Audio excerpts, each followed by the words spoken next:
Hai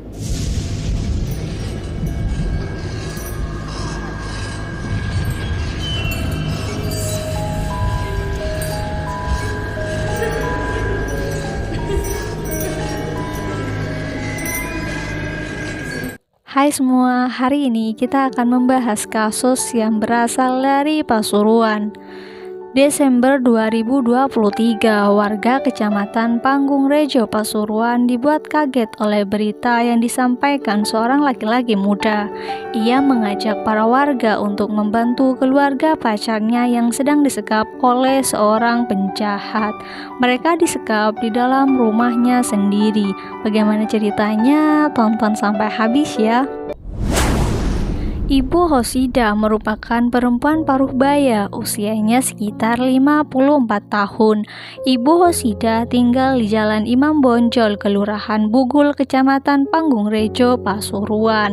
Hosidah memiliki 2 orang anak. Anak pertamanya bernama Husnul Khotimah, sedangkan anak keduanya bernama Ahmad Fauzi Ferdiansyah. Ibu Hosidah sudah lama menjanda. Ia mengurus kedua anaknya dengan penuh perjuangan. Keseharian Ibu Hosidah memang sering di rumah karena ia memiliki toko sembako dan juga sayur tepat di depan rumahnya. Meskipun toko sembako milik Ibu Hosidah sederhana dan cukup kecil, semakin hari kian semakin laris dan banyak pelanggannya. Meskipun di sekitarnya juga banyak toko-toko sembako yang lain.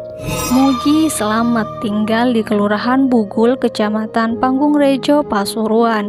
Ia merupakan tetangga Ibu Hosidah. Muji sudah lama membuka toko sembako dan sayur di kampungnya. Ia berkeinginan untuk membesarkan tokonya, namun keinginannya ini sulit ia gapai. Setiap hari Muji merasa para pelanggannya berkurang. Muji akhirnya mencari-cari cara agar keinginannya lekas tercapai. Semakin hari keinginan Muji untuk menjadikan toko sembakonya ini semakin besar. Muji Selamat merasa iri dan dengki ketika melihat toko sayur dan sembako milik Ibu Hosidah menjadi agen sayur dan sembako yang lebih ramai daripada toko miliknya. Bersumber dari rasa iri dan juga dengki inilah kemudian timbul niat Muji untuk menghabisi Ibu Hosidah bersama kedua anaknya, dengan tujuan agar nantinya toko sayur dan sembako miliknya menjadi agen terbesar di kampung sekitarnya, sehingga ramai pembeli. Selain itu, Muji juga memiliki keinginan apabila nanti berhasil menghabisi Ibu Hosidah dan kedua anaknya, ia akan membeli rumah Ibu Hosidah dan Muji akan memperbesar usaha toko sayur dan sembakonya dengan mudah dan juga dibantu oleh istrinya. Hari Kamis tanggal 28 Desember 2023, Muji Selamat mulai menyusun rencana untuk melakukan pembunuhan terhadap Ibu Hosidah dan kedua anaknya. Namun rencana itu gagal. Muji mengurungkan niatnya karena melihat situasi jalanan yang sangat ramai sehingga ia akan kesulitan nantinya. Begitu pula di hari berikutnya tanggal 29 Desember 2023, kondisi sekitar rumah Ibu Hosidah masih sangat ramai sehingga Muji belum bisa melaksanakan niat dan perbuatannya. Singkat cerita, keesokan harinya lagi tanggal 30 Desember 2023 sekitar jam 2 waktu Indonesia Barat, Muji Selamat mengantarkan istrinya untuk berbelanja sayur di pasar besar. Mereka berdua kembali pulang ke rumah sekitar jam 3.30. Kemudian sekitar jam 4, Muji berpamitan untuk keluar rumah kepada istrinya. Muji beralasan ia hendak ingin ke Malang. Namun itu hanya akal-akalan Muji saja. Sebelum Muji melakukan aksinya, Muji ingin ngopi di warung kopi yang ada di depan toko sekaligus rumah tinggal Ibu Hosidah. Sembari Muji ingin memantau keberadaan Ibu Hosidah. Namun karena warung kopi yang ia tuju masih tutup, saat itu juga tanpa pikir panjang, Muji langsung melaksanakan niatnya untuk menghabisi Ibu Hosidah dan kedua anaknya. Muji langsung melompati pagar Ibu Qasidah dan bersembunyi di dekat kandang dengan posisi jongkok. Ia juga menutupi seluruh badannya dengan menggunakan karung goni berwarna coklat. Karung goni itu ia temukan di rumah Ibu Qasidah. Muji juga sudah siap dengan sarung tangan yang berwarna hitam.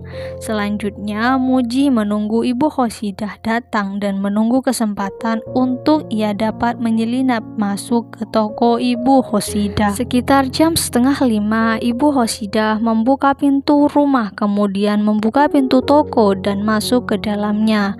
Melihat hal tersebut, Muji langsung bangun dan sigap keluar dari tempat persembunyiannya. Ia berjalan menuju toko dan saat itu juga Muji melihat Ibu Qasidah berada di dalam toko. Ia sedang bermain handphone. Kemudian Muji masuk ke dalam toko dari arah belakang. Ia langsung membekap mulut dan juga hidung dari Ibu Qasidah dengan menggunakan tangan kanannya, sementara tangan kirinya mengunci lehernya. Dalam kondisi itu, sebelum Ibu Qasidah lemas, ia sempat melakukan perlawanan kepada Muji. Karena melawan, Muji langsung menjatuhkannya ke arah kiri dengan posisi tubuh dalam keadaan tertengkup, sedangkan posisi tubuh Muji jongkok di sebelah kiri dengan posisi lutut kiri di lantai, sedangkan lutut kanannya berada di atas dan menekan pinggang Ibu Qasidah. Masih dalam posisi tubuh yang tertelungkup, Muji kembali mengambil satu ikat tali rafia di dalam toko dan mengikat kedua tangan dan juga kaki Ibu Qasidah. Parahnya lagi, Muji menyambungkan beberapa ikat tali rafia menjadi satu untuk menyatukan tangan dan juga kaki Ibu Qasidah menjadi satu. Lalu kemudian Muji meninggalkan Ibu Qasidah dan keluar dari toko dengan menutup dan mengunci pintu toko dari luar. Muji kembali berjalan masuk ke dalam rumah Ibu Qasidah dan saat di dalam rumah ia melihat anak kedua Ibu Qasidah, Ahmad Fauzi Fediansah, sedang tidur di ruang tengah yang merupakan ruang keluarga. Pada saat itu Muji sempat melepaskan sarung tangan yang ia pakai dan meletakkannya di atas meja di depan musolah dalam rumah itu. Ia mengambil satu pompa angin yang berada di gudang. Muji memutar atau melepas dalaman pompa angin tersebut sembari kembali menuju tempat Ahmad Fauzi Ferdiansah yang sedang tidur. Di atas sandaran kasur, Muji melihat dasi. Ia langsung mengikat mulut dan juga hidung Fauzi. Fauzi kaget, ia sontak terbangun dan memutar badannya. Ia berteriak dan melakukan perlawanan. Fauzi berusaha membuka ikatan dasi itu, namun Muji langsung mengambil besi pompa angin tadi dan mengayunkan besinya ke arah kepala Fauzi. Pukulan itu mengenai leher sebelah kiri dari Fauzi. Dari situlah Fauzi jatuh tersungkur di lantai dengan kepala sebelah kanan membentur pojok lemari. Dalam kondisi yang sudah tak berdaya, Muji kembali mengayunkan besi pompa ke arah Fauzi dan juga mengenai bahu Fauzi. Kemudian ia membekapnya selama kurang lebih 30 menit sampai Fauzi lemas dan pingsan. Melihat Fauzi pingsan, ia kembali mengambil selimut motif bunga warna merah yang berada di atas kasur. Kemudian ia membungkuskannya ke seluruh tubuh Fauzi. Selesai membungkus Fauzi, Muji kemudian berjalan masuk ke dalam kamar, kemudian membuka lemari yang ada di dalamnya dan menggeledah isi lemari. Tujuannya untuk mencari barang berharga yang dapat ia ambil. Namun usaha ini tidak membuahkan hasil apa-apa. Muji tidak menemukan barang apapun. Singkat cerita, tiba-tiba anak kedua dari Ibu Qasidah, yakni Husnul Khotimah, keluar dari kamarnya menuju kamar mandi. Muji kaget, ia langsung bersembunyi di dalam musolah yang ada di rumah itu. Setelah selesai dari kamar mandi, Husnul kembali ke kamar untuk mengambil handphone. Kemudian ia melanjutkan aktivitas pekerjaan rumah seperti biasa. Di sela-sela pekerjaannya, Husnul merasa ada yang aneh. Ia melihat percikan darah di mana-mana, terutama di pojok bagian lemari TV. Husnul yang mulai panik langsung menghubungi pacarnya Wahyu Wicaksono melalui video call. Sementara itu Muji masih tetap bersembunyi di dalam musola. Sambil tetap melakukan panggilan video call dengan sang pacar, Husnul memeriksa percikan darah yang ia lihat tadi. Ternyata terdapat pula jejak atau bekas seretan. Husnul lalu mengikuti jejak itu, dan jejak itu ternyata menuju musolah di dalam rumahnya. Disinilah tiba-tiba Husnul melihat Muji. Husnul shock. Ia berlari mundur ke arah depan pintu. Belum sampai teras, ia kemudian terjatuh di lantai dengan posisi badan menghadap ke atas dengan tetap memegang handphonenya yang masih on video call dengan sang pacar. Tanpa pikir panjang, Muji di sini langsung membekap mulut Husnul dengan cara dia memasukkan jempol tangan kirinya. Ia memasukkan jempol tangan kirinya ke dalam mulut Husnul, sementara tangan sebelah kanan mengunci leher Husnul. Kemudian Muji langsung merebut handphone milik Husnul dan mematikan video call-nya. Di sini Husnul berusaha melawan dengan sekuat tenaga. Husnul sempat berhasil melepaskan diri, namun tertangkap kembali oleh Muji. Muji kesal, ia langsung menindih tubuh Husnul kemudian memukul lehernya 2 kali. Saat itu Husnul masih bisa mengatakan, "Awakmu jalu opo?"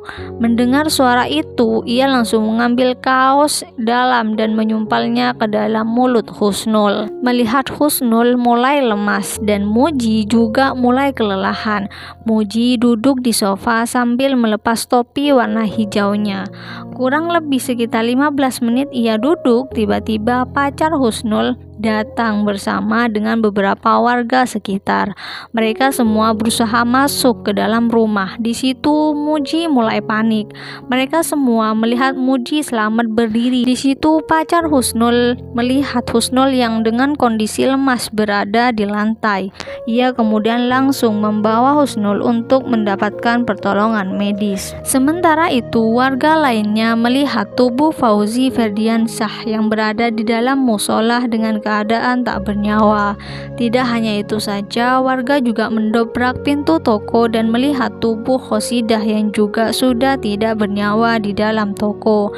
Warga geram, mereka langsung menangkap Muji selamat dan melaporkannya kepada polisi setempat untuk dilakukan proses hukum lebih lanjut. 17 Juli 2024 dalam sidang lanjutan dengan agenda pembacaan putusan Hakim Pengadilan Negeri Kota Pasuruan.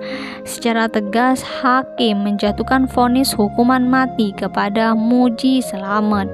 Dari peristiwa ini, ibu Khosidah dan juga anak keduanya meninggal dunia, sedangkan anak pertamanya Husnul Khotimah berhasil diselamatkan. Itulah cerita mengenai kasus yang berasal dari Pasuruan. Bagaimana menurut kalian? Silakan komen di kolom komentar. Semua informasi yang disampaikan dari awal hingga akhir berdasarkan artikel-artikel yang sudah tersebar di internet. Terima kasih untuk kalian yang sudah nonton sampai habis. Jangan lupa di like, komen, serta share ke sosial media kalian. Jangan lupa di subscribe juga. Kita ketemu di konten-konten selanjutnya. Terima kasih.